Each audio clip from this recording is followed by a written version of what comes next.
नमस्कार साथियों, एक बार फिर से न्यू लाइट विद दीपक में आपका बहुत बहुत स्वागत है। आज हम लोग सीखेंगे क्रमागत विषम संख्याओं का योग कुछ है तो वो कौन कौन सी संख्याएं हैं। उदाहरण के लिए क्रमागत तीन संख्याओं का योग 45 है तो वो तीनों संख्याएं कौन कौन हैं। इसी तरह से क्रमागत चार संख्याएं भी, पांच संख्याएं भी और भी बहुत सारी संख्याएं। इसके पहले हम लोगों ने क्या पढ़ा था? क्रमागत संख्याएं, उसमें सम विषम का नाम नहीं था। उसके बाद क्या पढ़ा? क्रमागत सम संख्याएं। और आज पढ़ेंगे क्रमागत विषम संख्याएं।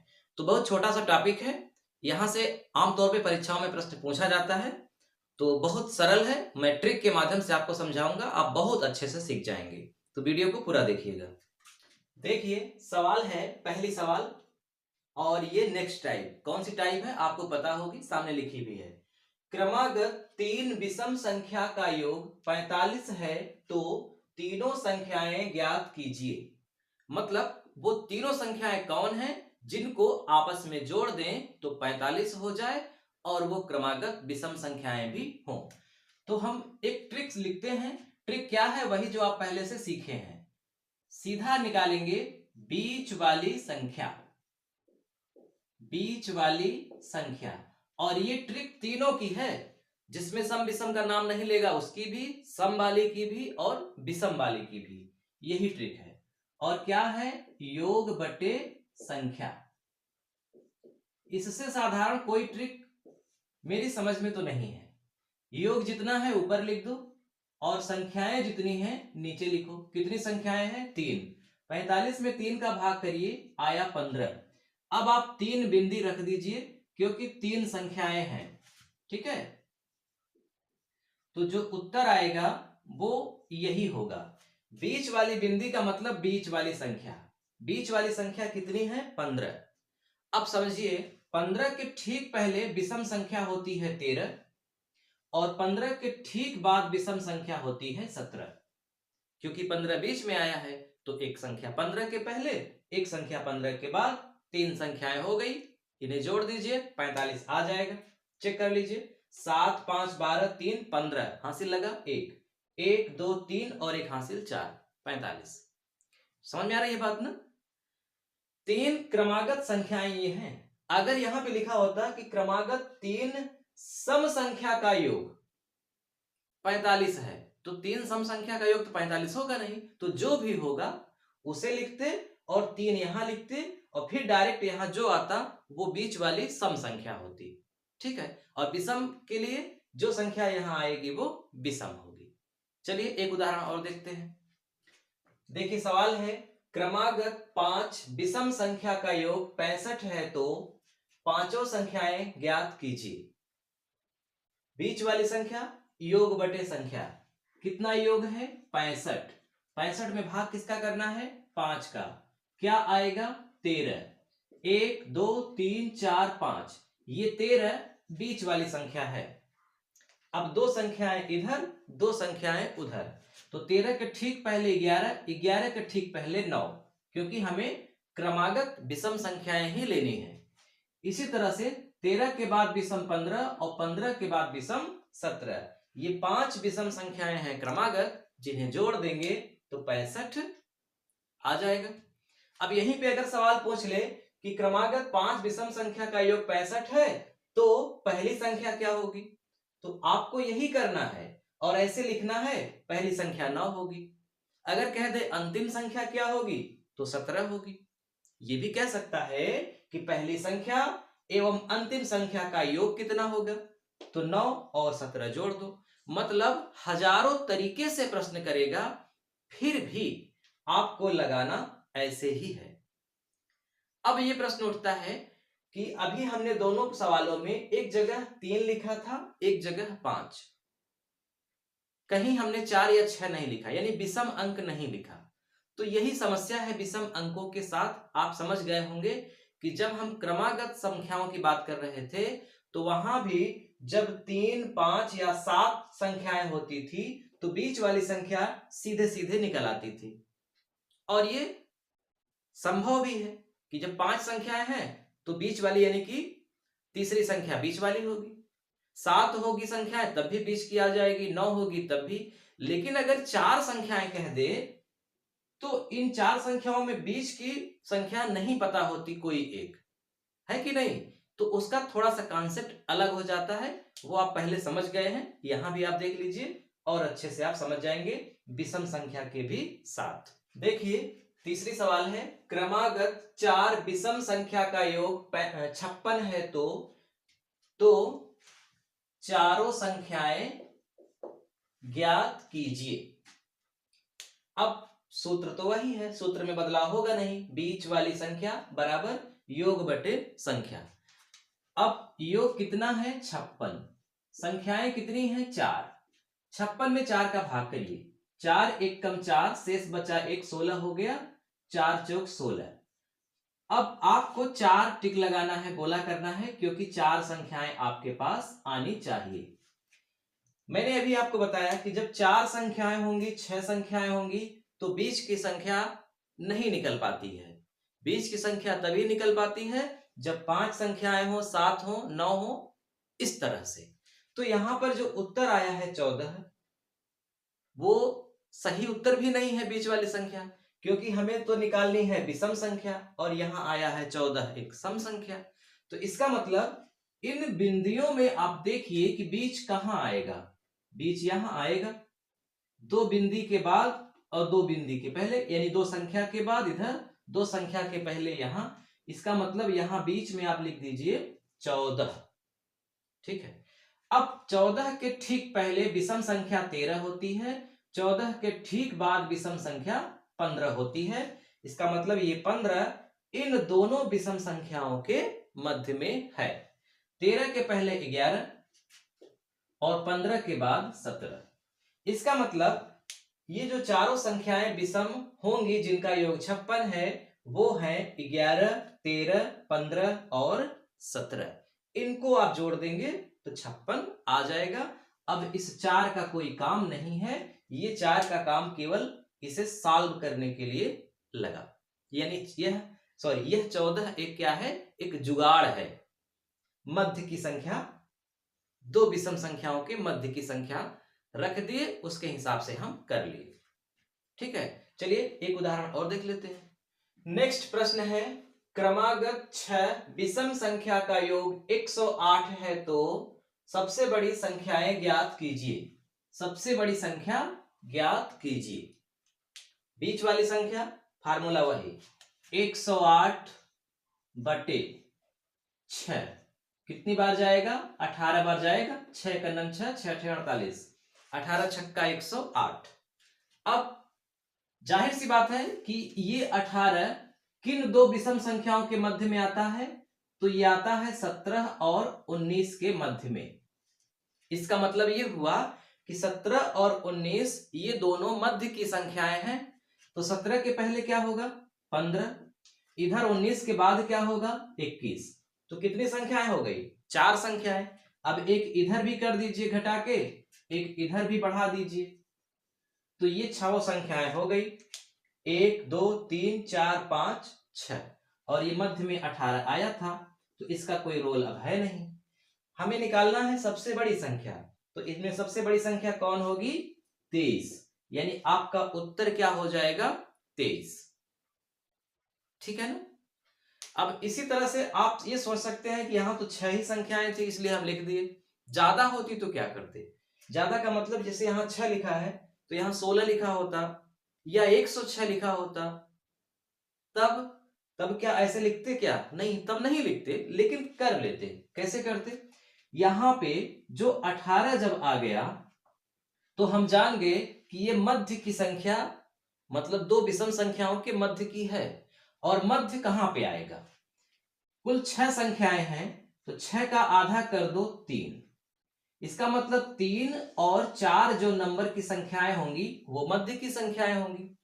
इसका मतलब तीसरी संख्या ये जो 18 आया है इसके जो ठीक पहले है वो है, और चौथी संख्या ये जो 18 आया है उसके बाद जो है वो है।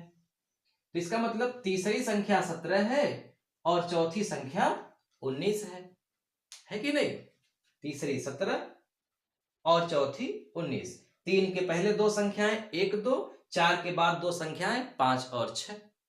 अब कुल 6 संख्याएं है ही, तो हम 4 से बढ़ा दें, 4 में कितना जोड़ दें कि 6 हो जाए, तो 4 में 2 जोड़ दें तो 6 हो जाए। अब 19 में हम 2 नहीं जोड़ेंगे, बल्कि 2 का डबल, 2 दूना 4, तो कितना हो जाएगा 23। तो सबसे बड़ी संख्या यानी कि छठवीं संख्या क्या हो जाएगी 23। इसको भी हम पढ़ा चुके हैं। जो सम वाला नियम है ना, वही यहां भी लागू होगा, दूसरा नियम नहीं लागू होगा।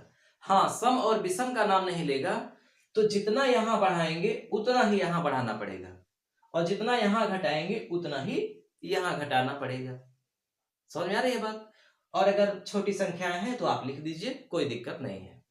तो ये तीनों टाइप आपकी हो गई कंप्लीट, जिसमें कोई सम विषम का नाम नहीं था, जिसमें सम का नाम था, और जिसमें विषम का नाम था। अब हम इन तीनों को मिक्स करके कुछ सवाल सॉल्व करते हैं जो परीक्षाओं में पूछी जाती हैं जिस तरह से। तब हम लोगों का ये पूरा टॉपिक यानी कि ये तीनों जो टॉपिक पढ़ा वो पूरी तरह से दिमाग में घुस जाएगा और कभी निकलने वाला नहीं है। देखिए, बहुत बेहतरीन प्रश्न है। क्रमागत 5 संख्या का योग 600 है, सबसे बड़ी एवं सबसे छोटी संख्या का योग बताओ। समझ गए होंगे ना, ये सम विषम वाली नहीं है, इसमें सभी संख्याएं हैं। तो सबसे बड़ी संख्या यानी कि सबसे अंतिम वाली संख्या, सबसे छोटी संख्या यानी कि सबसे पहली वाली संख्या। तो पहली संख्या और अंतिम यानी कि 5वीं संख्या निकालकर जोड़ दें, उत्तर आ गया। तो सबसे पहले हम क्या निकालेंगे, बीच वाली संख्या, बीच वाली संख्या। और इसका उत्तर मतलब कैसे निकलता है, इसका सूत्र क्या है, योग बटे संख्या। आप जान ही गए हैं, योग है 600 और संख्याएं हैं 5, तो 5 बार हम 60 और एक 0, 120। इसका मतलब बीच वाली संख्या, बीच वाली संख्या का मतलब क्या है, तीसरी संख्या। बीच वाली संख्या का मतलब तीसरी संख्या। कैसे पता चला, तो 5 में 1 जोड़कर 2 का भाग कर दो, तो 6 बटे 2 बराबर 3, और तीसरी संख्या क्या होगी आपकी 120। ठीक, जब सम विषम का नाम नहीं लेता है ना, तो ऐसे ही होता है। जब सम का नाम लिया रहेगा, जब सम का नाम लिया रहेगा और बीच वाली संख्या पता करनी होगी, तब भी ऐसे ही करेंगे। विषम का नाम लिया रहेगा, बीच वाली संख्या पता करनी होगी, तब भी ऐसे ही करेंगे। और अगर सम अंक रहेंगे तब नहीं। तो कुल मिला के आप समझ गए होंगे ये 3 कैसे आ गया, 1 2 3 4 5। तो बीच वाली संख्या 3 ही होगी ना, तो ये 3 कैसे आएगा, पूरी पांचों संख्याओं में 1 जोड़ करके 2 का भाग दे दो, बीच वाली संख्या आ जाएगी। तो इसका मतलब कि तीसरी संख्या है 120, हमें निकालना है पहली। तो पहली के लिए 3 में 2 घटाओ, 1 आया, तो यहां भी 2 घटाओ, तो क्या आएगा 118।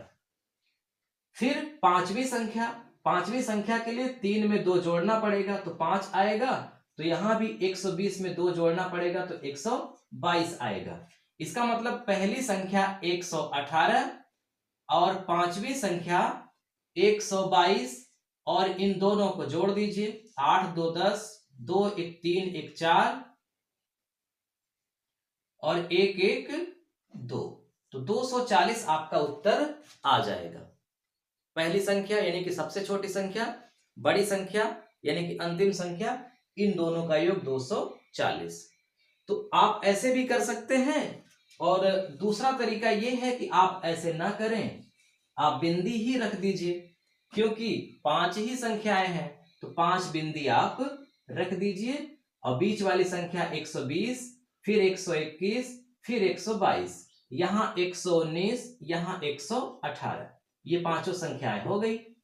पहली धन अंतिम, तो 118 धन 122 जुड़ गया, 8 2 10, 2 1 3 1 4। तो दोनों ऑप्शन है आपके पास। आप अभी जो इसके ठीक पहले बताए वो तरीका घटाने वाला और जोड़ने वाला ना तब करिएगा जब यहाँ पे ज्यादा संख्याएं हो, जैसे 15 संख्याएं हो, 25 संख्याएं हो, या 100 संख्याएं हो ना, तब। अगर 10 के अंदर ही है तो आप बिंदी रख दीजिए, बहुत आसानी से उतने ही समय में हो जाएगा, कोई आपको कंफ्यूजन भी नहीं रहेगा। चलिए कुछ आगे बढ़ते हैं और सवाल देखते हैं। अब देखिए, अगर आप ध्यान से देखेंगे तभी आपको पहली सवाल और दूसरी सवाल में फर्क नजर आएगा, और अगर आप जल्दबाजी में पढ़ लेंगे तो आप कहेंगे कि ये तो वही सवाल है, रिपीट हो गई है। पहली सवाल में था क्रमागत 5 संख्या का योग 600 है, यहां है क्रमागत 5 सम संख्या का योग 600 है।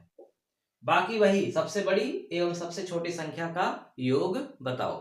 ये भी लिखा जा सकता है सबसे बड़ी एवं सबसे छोटी संख्या का अंतर बताओ, या सबसे बड़ी एवं सबसे छोटी संख्या का गुणनफल बताओ, या वर्ग बताओ, या घन बताओ। कुछ भी हजारों तरीके से कह सकता है, लेकिन लगाएंगे आप इसी तरीके से। योग कितना है? 600। ठीक है, संख्याएं कितनी हैं? 5। तो 600 में 5 का भाग करेंगे, आएगा 120। अब देखो 1 2 3 4 5, 120 तो लिख दिया बीच में। तो क्या हम यहां 121 और 122 लिखें? जी नहीं, 121 22 नहीं लिखेंगे। 121 22 तब लिखते जब यहां सम विषम का नाम न लेता, तब। सम विषम का नाम ले रहा है तो 120 के बाद 122 मतलब सम है, तो 2 जोड़िए, विषम है तब भी 2 जोड़िए। तो 120 प्लस 2 122, 122 प्लस 2 124, फिर इधर घटाइए 2 118, फिर इधर घटाइए 116। तो वो सभी पांचों संख्याएं क्रमशः यही हैं। अब पहली संख्या है 116, अंतिम संख्या है 124। जोड़िए 6 4 10, 2 1 3 1 4, 1 1 2। तो इसका भी आंसर क्या आ रहा है? 240। बेशक आंसर वही आ गया, लेकिन लगाने का तरीका अलग है। अच्छा, मान लीजिए आप जल्दबाजी में पुराने भी नियम से लगा लिए होते, तब भी तो आंसर आ गया वही, इसका मतलब सवाल सही हो जाती। तो बिल्कुल सवाल सही हो जाती, और यह एक संयोग होता कि सही हो गई, लेकिन हमेशा सही नहीं होगी। यहीं पे गुणनफल अगर कह दे तो फिर इनका गुणनफल अलग आएगा, लेकिन इसके पहले जो 118 और 100 क्या था याद नहीं है, उनका गुणनफल अलग आएगा। इसलिए आप नियम जानते रहिए कि सम वाला कैसे लगाएंगे और विषम वाला कैसे लगाएंगे। ठीक है, तो आज बस इतना ही। अब आपने जो भी आज पढ़ा है उससे संबंधित और इसके पहले जो पढ़ा है उससे संबंधित, यानी सबका मिला हुआ रूप है, और ये प्रश्न है, इसे आप सॉल्व करिए और इसका उत्तर दीजिए। प्रश्न है क्रमागत 10 विषम संख्या का योग 200 है, तो शुरुआत की 5 संख्या का योगफल क्या होगा?